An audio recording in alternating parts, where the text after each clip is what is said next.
Everything was changed that morning. And when Cody and I got to the hospital, the first thing the doctors told us, walking in the door, was he was burned 95% of his body, and we don't think he's gonna make it.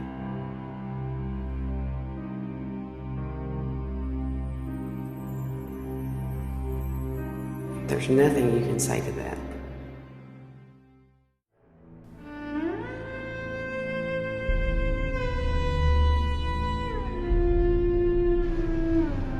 January 31st, 2011. Two maintenance workers were troubleshooting a problem with a bucket elevator at the Haganese Powdered Metals plant in Gallatin, Tennessee. Suddenly, fine particles of iron dust ignited when workers attempted to restart the elevator's motor. The CSB investigation into that accident was underway when just 2 months later, on March 29th, a similar flash fire burned another Haganese worker. At a news conference in Tennessee on May 11th, the CSB released laboratory test results demonstrating the combustibility of even small amounts of the iron dust when dispersed in air in the presence of an ignition source. Just 16 days after the CSB released those test results, on May 27th, a hydrogen explosion erupted in the plant. The blast shook loose iron dust accumulations from the upper reaches of the building, which ignited and rained down on workers. Combustible dust is a serious workplace hazard across the country. Since the Chemical Safety Board was established in 1998, 3 of the deadliest accidents we have investigated have been combustible dust explosions. They are entirely preventable, just like the dust fires that occur at Haganese. The Haganese Corporation is a subsidiary of GKN, a multinational engineering company headquartered in the United Kingdom. The Haganese Gallatin facility, located some 30 miles from Nashville, employs about 180 workers in the production of powdered metals with a capacity of 300,000 tons per year. The main product is over 99% pure iron powder, used primarily in the automotive industry. The manufacturing process releases combustible metal dust into the workplace. The dust must be controlled and not allowed to accumulate. But when the CSB examined the Haganese facility after each of the 3 accidents, we were alarmed to discover literally tons of accumulated dust on surfaces throughout the facility.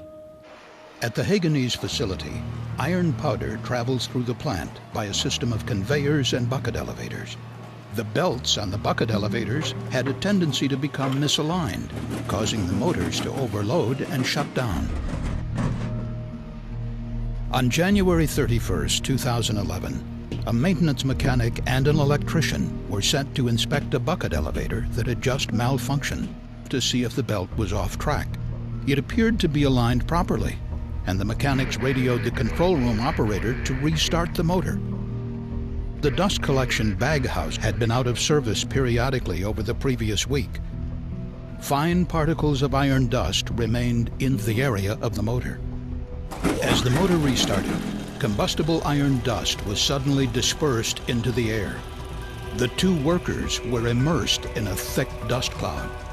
Almost immediately, the iron dust found an ignition source, likely an electrical arc from exposed wiring on the motor. A flash fire erupted, engulfing both workers. Both men were severely burned. The first worker died from his injuries just 2 days after the accident. The second survived for nearly 4 months, but died in May of 2011. After the first accident, the CSB documented that combustible iron dust was visible in the air and that it coated most surfaces up to 4 inches deep. These CSB investigation photos show the accumulated dust on elevated surfaces, where the dust could be readily dislodged and ignited. The CSB report noted that engineering controls, such as enclosing conveyors and installing properly designed dust collection equipment, are the best ways to prevent dust accumulations. But as this CSB investigation video shows, the plant's powder handling equipment was not adequately sealed. Combustible dust was always present in the air inside the plant. In this investigation video, dust particles ignite and sparkle as they contact an indoor hydrogen gas flare from one of the plant's furnaces. And employees told CSB investigators that dust collectors were often down for maintenance. Housekeeping measures were the last line of defense for removing the large amounts of dust that constantly accumulated on plant surfaces. But the CSB found that housekeeping at Haganese was ineffective. Those conditions led to a second serious accident at the plant, less than 2 months after the first deadly flash fire.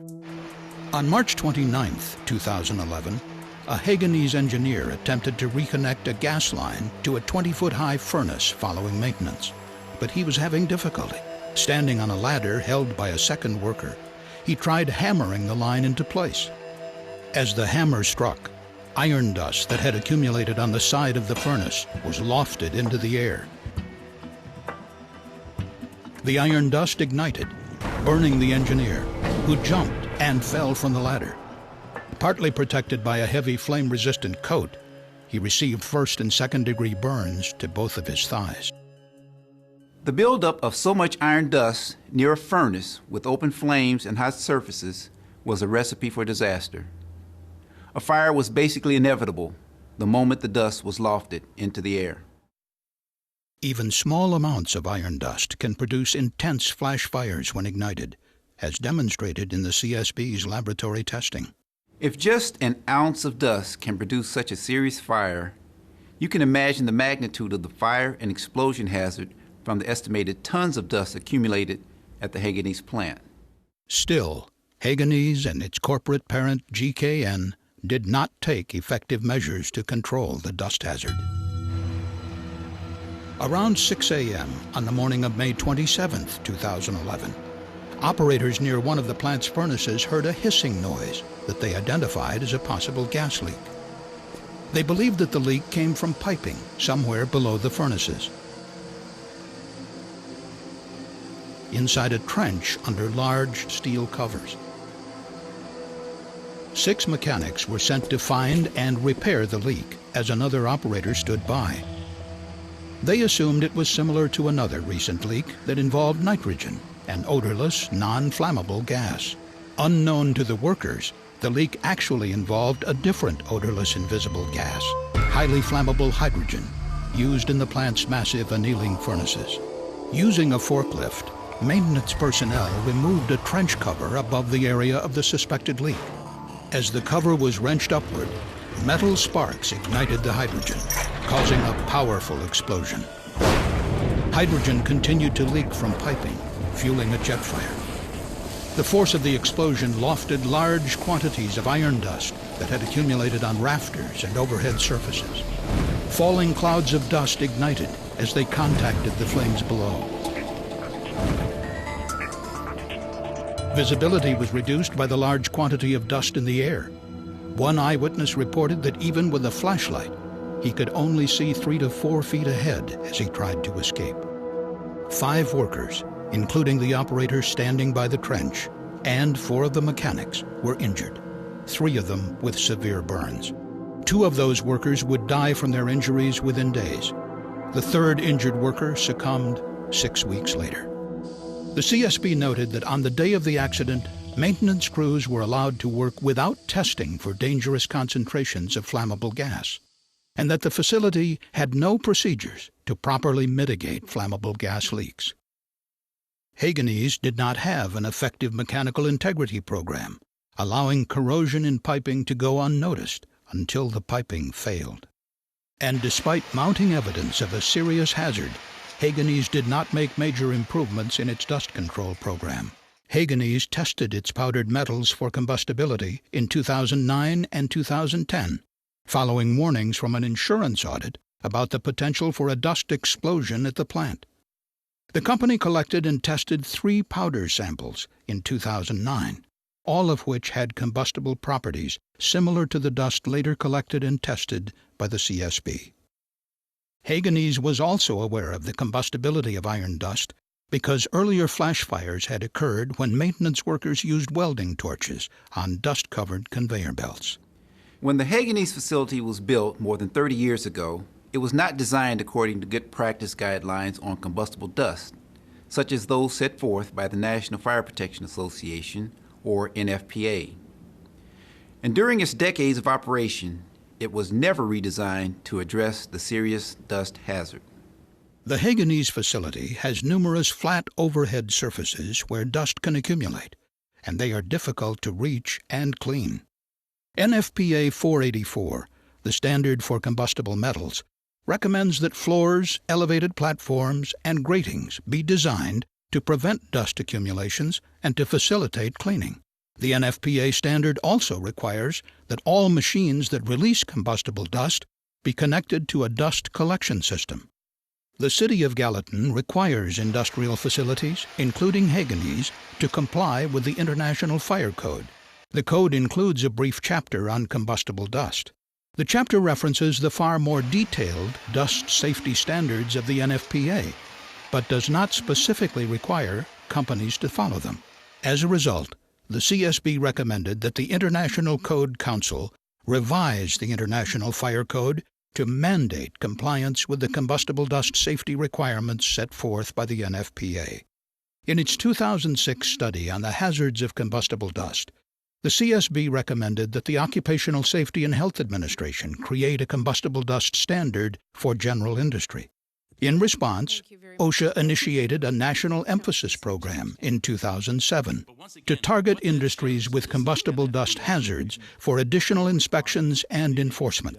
2 years later, OSHA announced it would begin rulemaking on a comprehensive standard for general industry. And I'm announcing today that OSHA will begin the rulemaking on combustible dust. But in 2011, at the time of the accidents at Haganese, a specific standard had not yet been proposed or completed. As a result, in its final report on the accidents at Haganese, the CSB recommended that OSHA develop and publish a proposed combustible dust standard within 1 year, and ensure that the new standard includes coverage for combustible iron and steel powders. Meantime, until the dust standard is completed, the CSB recommended that facilities like Haganese that handle iron and steel powder should be included in OSHA's National Emphasis Program for combustible dust. It is a tragedy that 5 lives were lost at the Haganese facility from these accidents. The CSB believes that adhering to recommended industry practices will greatly reduce the potential of a future dust fire or explosion. Dust fires and explosions continue to claim lives and destroy property in many industries. More must be done to control this hazard. No more lives should be lost from these preventable accidents. Thank you for watching the CSB safety video. For more information on the CSB's Haganese investigation, please visit csb.gov.